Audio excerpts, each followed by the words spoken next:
Hello friends, welcome to GS touch. GS touch में आपका स्वागत है। जीएस टच की इस वीडियो में हम लेकर आए एक नया कंटेंट आपके लिए जो सबसे इंपॉर्टेंट है, बौद्ध धर्म का हिस्ट्री। बौद्ध धर्म की हिस्ट्री क्या थी, इसके बारे में हम जानेंगे।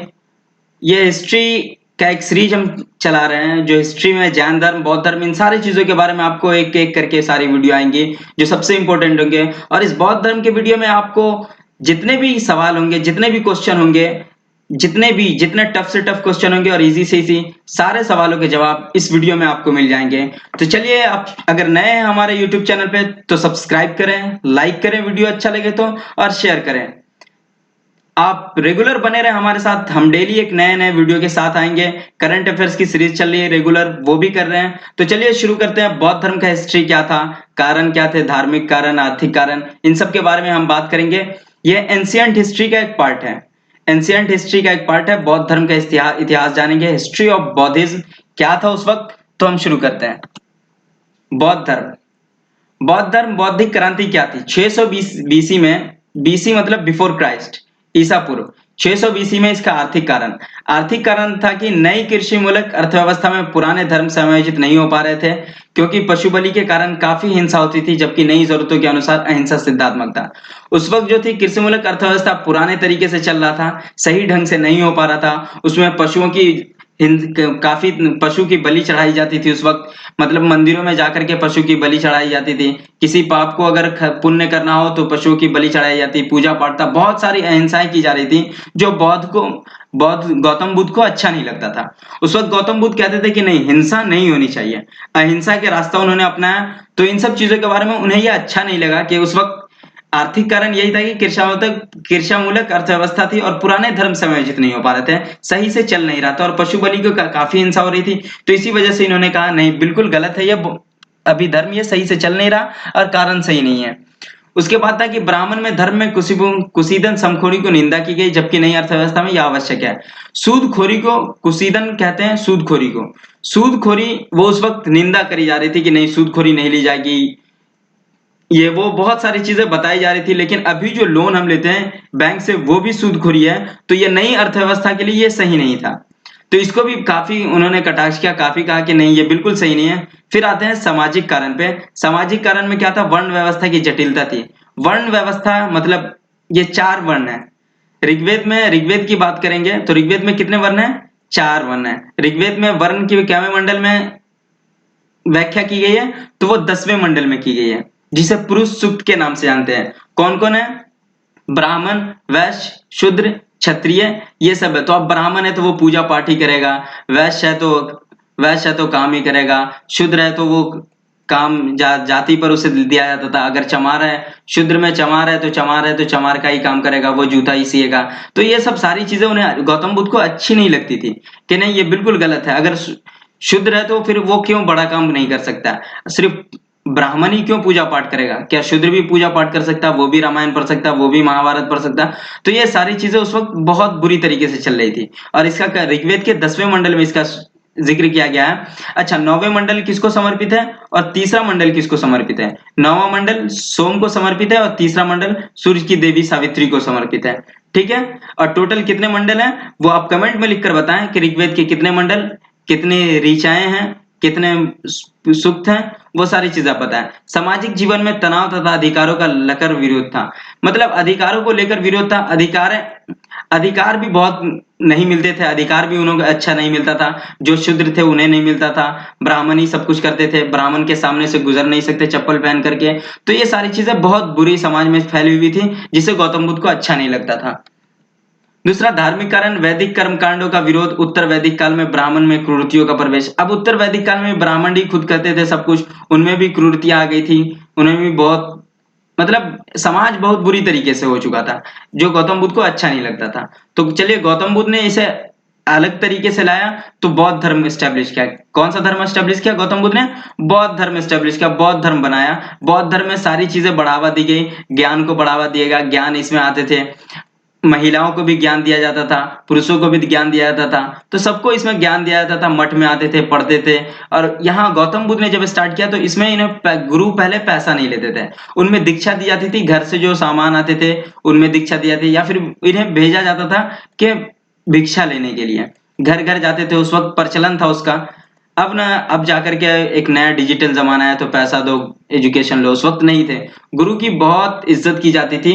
तो इन्हीं को लेकर के, समाज के कारण को दे करके बौद्ध धर्म ने बौद्ध धर्म की स्थापना की। ठीक है, चलिए शुरू करते। परिचय, गौतम बुद्ध का परिचय। संस्थापक गौतम बुद्ध थे। बौद्ध धर्म के संस्थापक कौन थे? गौतम बुद्ध थे। और गौतम बुद्ध के बचपन का नाम क्या था? सिद्धार्थ उनके बचपन का नाम था। गौतम बुद्ध के बचपन का नाम सिद्धार्थ था। और इसे लाइट ऑफ एशिया भी कहा जाता है। गौतम बुद्ध को लाइट ऑफ एशिया भी कहा था। और किसने कहा था? तो एडविन अर्नाल्ड ने लाइट ऑफ एशिया कहा था। एशिया का ज्योतिपुंज कहा था इसे। लाइट ऑफ एशिया कहा था किसने? Edwin Arnold. और गौतम बुद्ध को लाइट ऑफ एशिया भी कहा जाता था। इनका जन्म हुआ था 563 बीसी में। कब हुआ था? 563 बीसी में गौतम बुद्ध का जन्म हुआ। और कहां हुआ था? तो लुम्बिनी कपिलवस्तु नेपाल में हुआ था। कहां हुआ था? लुम्बिनी कपिलवस्तु नेपाल में इसका जन्म हुआ था गौतम बुद्ध का। गौतम बुद्ध के पिता का नाम क्या था? तो गौतम बुद्ध के पिता का नाम शुद्धोधन शाक्यगण के मुखिया थे। ये शाक्यगण के मुखिया थे। पिता का नाम शुद्धोधन था और माता का नाम माया देवी, जिसे महामाया भी कहा जाता है। अगर पूछा जाए कि गौतम बुद्ध के माँ का नाम क्या है, तो माया देवी भी ऑप्शन हो सकता है और महामाया भी हो सकता है। हाँ, इनकी सौतेली माँ भी थी प्रजापति गौतमी। गौतम बुद्ध के 6 दिन या 7 दिन होने के बाद माया देवी, महामाया का डेथ हो जाता है। तो इनका पालन पोषण कौन करती है? प्रजापति गौतमी। ये कौन होती है? गौतम बुद्ध की मौसी होती है। कौन होती है? ये गौतम बुद्ध की मौसी होती है, प्रजापति गौतमी। इन्होंने इसे पालन पोषण किया। और महामाया कौन थी? गौतम बुद्ध की अपनी माँ थी। लेकिन पालन पोषण प्रजापति गौतमी की। 6 दिन की उम्र, 6 दिन के ही थे गौतम बुद्ध, तो इनकी मृत्यु हो गई थी। शुद्धोधन इनके पिता का नाम था, वो शाक्यगण के मुखिया थे। पत्नी का नाम क्या था? यशोधरा। 16 वर्ष की उम्र में गौतम बुद्ध की शादी हुई थी। किनसे हुई थी? यशोधरा से हुई थी। और उनका एक पुत्र था राहुल। राहुल गौतम बुद्ध के इकलौते पुत्र थे। सिद्धार्थ राजाओं के बेटा थे। अब सिद्धार्थ जब राजा के बेटा थे तो उसमें तो बहुत कुछ होगा। वो कभी घर से बाहर नहीं गए, कभी देखा नहीं, उन्हें बहुत ऐशो आराम था भाई घर में। तो उसमें क्या दिक्कत है? उसे किसी भी चीज की कोई दिक्कत नहीं थी, वो ऐशो आराम से गुजरते थे। जब राजा महाराजा का बेटा हो तो कोई दिक्कत होने वाली है? कुछ भी नहीं होती थी। तो उन्होंने एक दिन वैसे ही सैर करने के लिए निकले, तो उन्होंने 4 दृश्य देखा। 4 साइट उन्हें दिखाई दी अपने। तो उन्होंने क्या क्या देखा? बूढ़ा व्यक्ति को देखा, एक वृद्ध व्यक्ति जो ओल्ड मैन थे उन्हें देखा, एक बीमार व्यक्ति को देखा, एक शव को देखा और एक सन्यासी को देखा।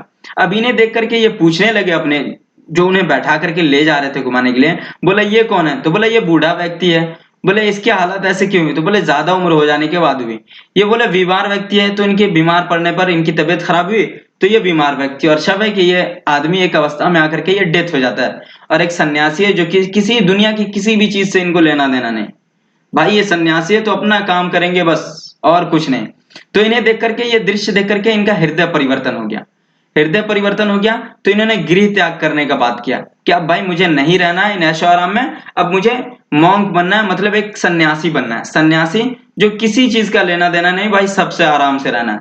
तो इन्हें जब ये भाई अब ठान लिए तो अब जाना है। अब इन्होंने इजाजत ली घर से और गृह त्याग किया। गृह त्याग को क्या कहते हैं? अभिनिष्क्रमण कहते हैं। गृह त्याग को अभिनिष्क्रमण कहते हैं। और 29 वर्ष की अवस्था में ये चले गए। गृह त्याग यानी घर छोड़ दिए, उसको कहा जाता है अभिनिष्क्रमण। ठीक है, और ये चले गए। अब यहां से जाने के बाद उनको कौन मिले? वैशाली में जब गए तो अलार कलाम बुद्ध के पहले गुरु थे। बुद्ध के पहले गुरु थे अलार कलाम। इन्होंने कहा कि भाई ऐसे नहीं विद्या मिल सकती है। अब यूं भटकोगे तो भटकने से कभी नहीं विद्या मिल सकती। इन्होंने कहा कि एक कह तो जहन को एक जगह रखना होगा, मेडिटेशन करना होगा। आपको मेडिटेशन करना होगा तो फिर आप ज्ञान प्राप्त कर सकते हैं। उनके बाद फिर चले तो इनके दूसरे गुरु मिले, रुद्रक रामपुत्र मिले। ये राजगीर में मिले। और अलार कलाम कहाँ मिले? वो वैशाली में मिले। बुद्ध के ये दूसरे गुरु माने जाते हैं। बुद्ध के दूसरे गुरु अगर पूछा जाए कौन है, तो वह रुद्रक रामपुत्र। और पहले गुरु हैं तो वह अलार कलाम। अब ये उरुवेला में गए तो वहां कुछ साथी भी मिले जिसका नाम था वप्पा भादिया महामना अस्सागी। 5 साधक मिले गौतम बुद्ध को। जब रास्ते में ये चले गृह त्याग करने के बाद, अभिनिष्क्रमण हुआ जब, तो इन्हें 5 साथी मिले, वो भी इसी रास्ते से गुजर रहे थे, मतलब सन्यासी के राह पे ही थे। तो इन्होंने कितने साल तक बिना अन्न जल ग्रहण किए हुए 6 वर्ष तपस्या की। कितने साल तक तपस्या की? 6 साल तक कठिन तपस्या की। और उसके बाद 35 वर्ष की अवस्था में इनको वैशाख पूर्णिमा की रात निरंजना नदी फल्गु किनारे पीपल वृक्ष के नीचे सिद्धार्थ जी को ज्ञान प्राप्त हुआ। सिद्धार्थ को ज्ञान प्राप्त हुआ कब? 35 वर्ष की अवस्था में। अब भाई 35 वर्ष की अवस्था में हुआ तो कितने वर्ष की अवस्था में निकले थे? 29 वर्ष की अवस्था में ये गृह त्याग कर दिए थे। अब घर छोड़ दिए 29 साल में, तो 6 साल इन्होंने खूब तपस्या की, कठिन तपस्या, एकदम मेडिटेशन किए, एक जगह ध्यान केंद्रित किए, तो 6 वर्ष तक किए। तो 35 साल की अवस्था में वैशाख पूर्णिमा की रात, वैशाख पूर्णिमा की रात हम मनाते हैं, तो इन्हीं गौतम बुद्ध की याद में मनाते हैं, उन्हीं के ज्ञान प्राप्ति के लिए। तो वो रात निरंजना नदी फल्गु किनारे, कौन सी नदी थी? निरंजना नदी थी, जिसे फल्गु भी कहा जाता था। फल्गु नदी के किनारे पीपल वृक्ष के नीचे सिद्धार्थ को ज्ञान की प्राप्ति हुई। ठीक है। अब ज्ञान की प्राप्ति के बाद सिद्धार्थ को किस नाम से जाना जाता है? तो बुद्ध के नाम से सिद्धार्थ को जाना जाता है। गौतम बुद्ध को ज्ञान की प्राप्ति होने के बाद बुद्ध के नाम से जाना जाता है, और स्थान जहां प्राप्त हुआ था उसे बोध गया कहते हैं। क्या कहते हैं? बोध गया कहलाता है। और जो उपदेश देते हैं गौतम बुद्ध, जो उपदेश देंगे तो उसे क्या कहा जाता है? धर्म चक्र परिवर्तन कहा जाता है। गौतम बुद्ध के उपदेश देने को धर्म चक्र परिवर्तन कहा जाता है। और गौतम बुद्ध किस भाषा में उपदेश देंगे? तो ये पाली भाषा में देते थे। किस भाषा में? पाली भाषा में गौतम बुद्ध उपदेश देते थे। अब प्रथम उपदेश कब दिए थे? ये ज्ञान की प्राप्ति के बाद। अब उन्हें बताना होगा क्या तो लोगों को कि कैसे मतलब धर्म में आ सकते हैं, क्या है इस धर्म का उपदेश, क्या है, क्या करना है, जिंदगी क्या है, मतलब सारी चीजें बताई जाती है। तो प्रथम उपदेश उन्होंने दिया था सारनाथ में। कहाँ दिया था? सारनाथ में, श्रीपत्तनम बिहार में। श्रीपत्तनम कहा था इन्हें, बिहार में दिया था सबसे पहले, सारनाथ में इन्होंने दिया था। उपदेश की भाषा क्या थी? पाली थी। सर्वाधिक सबसे ज्यादा उपदेश इन्होंने दिया तो वह श्रावस्ती में, कौशल की राजधानी श्रावस्ती में इन्होंने सबसे ज्यादा कहे तो सर्वाधिक उपदेश दिए थे। ठीक है। अब प्रमुख अनुयायी शासक कौन थे इनके? अब उस वक्त बहुत सारे शासक थे। बिंबिसार थे, अजातशत्रु थे, चंद्रगुप्त मौर्य थे, प्रसेनजीत थे, उज्जैन थे, बहुत सारे वो उस वक्त मतलब राजा थे। तो बिंबिसार, प्रसेनजीत और उज्जैन, ये 3 राजा ने बौद्ध धर्म अपनाया। क्या अपनाया? बौद्ध धर्म ने ये तीनों अपनाया। और बुद्ध की मृत्यु कब हुई? तो 483 बीसी में देवरिया यूपी में मृत्यु हुई। मृत्यु को क्या कहते हैं? बौद्ध धर्म में महापरिनिर्वाण कहते हैं। बौद्ध में महापरिनिर्वाण कहते हैं। अब बौद्ध धर्म के बारे में हमें जानने के लिए अब कौन सी ज्ञान प्राप्त हो सकता है? तो विनय पिटक, सूत्र पिटक और अभिधम पिटक में इनके बारे में हम बौद्ध धर्म का ज्ञान प्राप्त कर सकते हैं। और इस तीनों पिटक का कौन सी भाषा है? पाली भाषा है। अगर हमसे पूछा जाएगा कि बौद्ध धर्म में कितने पिटक हैं, तो 3 पिटक है। कितने पिटक? 3 पिटक है। ठीक है। और कौन कौन है? विनय पिटक, सूत्र पिटक, अभिधम पिटक, ये 3 पिटक है। बौद्ध धर्म में पुनर्जन्म की मान्यता थी। मतलब महापरिनिर्वाण के बाद ऐसा नहीं कि खत्म हो जाती है, वह महापरिनिर्वाण के बाद इनका ये मानना था कि नहीं, फिर जो कर्म करते हैं उसके बाद फिर दूसरे शरीर में हम प्रवेश कर जाते हैं, उनकी आत्मा। तो ये बात बौद्ध धर्म में कही जाती थी। अब इनमें बुद्ध के दो युग में बट गए थे। जब बौद्ध धर्म हुआ था तो इसके चौथा अधिवेशन जब हुआ था तो उसमें ये 2 भाग में बट गए थे। अब दो अनुयायी थे इसमें, तो एक भिक्षुक थे और एक उपासक थे। भिक्षुक अब किसको कहते हैं? तो बौद्ध धर्म के प्रचार के लिए सन्यास ग्रहण कर लेना, मतलब शुरू से ही जो सन्यास ग्रहण कर लेता है उसे हम भिक्षुक कहते हैं। और उपासक कहते हैं गृहस्थ जीवन व्यतीत करते हुए बौद्ध धर्म अपनाने वाले बौद्ध संघ में सम्मिलित होने की न्यूनतम 15 उम्मीद, मतलब गृहस्थ जीवन व्यतीत, घर छोड़ करके जो हम बौद्ध धर्म में हम आ जाते हैं, उसे बौद्ध धर्म के जैसे रहन सहन करने लगते, सन्यासी बन जाते, तो उसकी न्यूनतम उम्र 15 वर्ष थी। और उसके बाद वह उसे उपासक कहा जाता था। बौद्ध धर्म में 4 बुद्धिस्ट काउंसिल हुए। 4 बुद्धिस्ट काउंसिल हुए। तो पहली काउंसिल, जो फर्स्ट काउंसिल हुई, प्रथम जो उपदेश था वो 483 बीसी में हुआ। 483 बीसी में हुआ। तो ये कौन सी जगह हुई? राजगीर हुई। कौन सी जगह? राजगीर हुई। और ये कौन सी जगह हुआ? सप्तर्नी गुफा में हुआ। कौन सी गुफा में हुआ? सप्तर्नी केव में, सप्तर्नी गुफा में ये पहला हुआ, राजगीर के सप्तर्नी गुफा में। अगर कहे कि कौन सी गुफा में हुआ, कहां हुआ पहला काउंसिल, बुद्धिस्ट काउंसिल, तो ये हुआ सप्तरनी गुफा राजगीर में। अच्छा, उस वक्त चेयरमैन कौन थे? महाकश्यप थे। और रॉयल पेट्रो अजात शत्रु के काल में ये किया गया। इसमें क्या था कि कॉम्पिलेशन ऑफ सूत्र एंड विनय पिटक, सूत्र पिटक और विनय पिटक का कॉम्पिलेशन हुआ। ठीक है। दूसरा हुआ 383 बीसी में, ठीक 100 साल बाद। कितने साल बाद? 100 साल बाद दूसरा अधिवेशन होता है। दूसरा अधिवेशन वैशाली में हुआ। सब्बाकामी चेयरमैन थे, कालाशोक राजा थे। उस वक्त monk will split into the शविरमैंडिन्स और महासांगी में ये मॉन्क स्प्लिट हो गए थे इन दोनों में। तीसरा काउंसिल होता है 250 बीसी में। 250 बीसी में कहा हुआ? पाटलिपुत्र पटना में हुआ। मोगलीपुत्तिस थे और अशोक राजा थे उस वक्त। कौन थे? अशोक राजा थे। अशोक बिंबिसार का पुत्र था और अशोक ने 99 भाई को मार करके ये राजगद्दी पर बैठा था। और इन्होंने कलिंग की युद्ध 263 बीसी में, मतलब कलिंग के युद्ध किए थे। उसके बाद इन्होंने भी गौतम बुद्ध को अपना लिया था और फिर वो अलग हो गए थे। तो इनमें तीसरा अधिवेशन चला था 250 बीसी में और पाटलिपुत्र में हुआ था। मोगलीपुत्तिस चेयरमैन थे और राजा कौन थे? अशोक था। इसमें हुआ था कंप्लीशन ऑफ अभिधम्म पिटक का कॉम्पिलेशन हुआ था। ठीक है। अब चौथा काउंसिल जो हुआ था 72 एडी में, पहली शताब्दी इसको कहते हैं, पहली शताब्दी कहते हैं। कुंडलवन कश्मीर में हुआ। कहां हुआ? कुंडलवन कश्मीर में। वशीमित्र अशोक घोष थे इसके चेयरमैन और कनिष्क के टाइम में हुआ। कनिष्क के टाइम में। और डिवीजन ऑफ बुद्धिस्ट हुआ था, हीनयान और महायान, दो गुटों में बट गया था। चौथे, आपको बता रहे थे इससे पहले भी कि चौथे अधिवेशन में पहली शताब्दी 72 एडी में कनिष्क के काल में कुंडलवन कश्मीर में जो हुआ था वो दो भाग में बट गया था। बौद्ध धर्म हीनयान और महायान में बट गया था। ठीक है। चतुर्थ बौद्ध संगीत में दो भागों में बौद्ध धर्म बट गया था, हीनयान और महायान। अब बौद्ध धर्म का अष्टांगिक मार्ग कहेगा तो अष्टांगिक मार्ग बौद्ध धर्म का अष्टांगिक मार्ग है जो आप निर्वाण प्राप्त कर सकते हैं। तो वो है अहिंसा, मतलब हिंसा नहीं करना, मारकाट नहीं करना है। सत्य हमेशा बोलना, मतलब ट्रूथ बोलना है एकदम। अस्तेय, चोरी नहीं करना है बिल्कुल। अपिग्रह, किसी प्रकार का संपत्ति नहीं रखना, मतलब किसी तरह का लालच नहीं रखना है। मद्य सेवन नहीं करना, मतलब कि शराब नहीं पीना है, शराब ये सब नहीं करना है। असमय भोजन न करना, मतलब टाइम पर सब कुछ करना। सुखप्रद बिस्तर पर नहीं सोना, मतलब एकदम आराम सोफा सेट वाले, भाई ऐसा कुछ भी नहीं है। एकदम मतलब एकदम नॉर्मल व्यक्ति के जैसे जिंदगी व्यतीत करना है, जीवन जीना है। धन संचय नहीं करना, मतलब बहुत सारे धन नहीं रखना है, उसे सबको जिसके जरूरत है उसे देते रहना है। स्त्रियों से दूर रहना भाई, नृत्य गान इन सब में नहीं रहना, इन सबों से दूर रहना। अब बौद्ध धर्म का प्रतीक क्या था?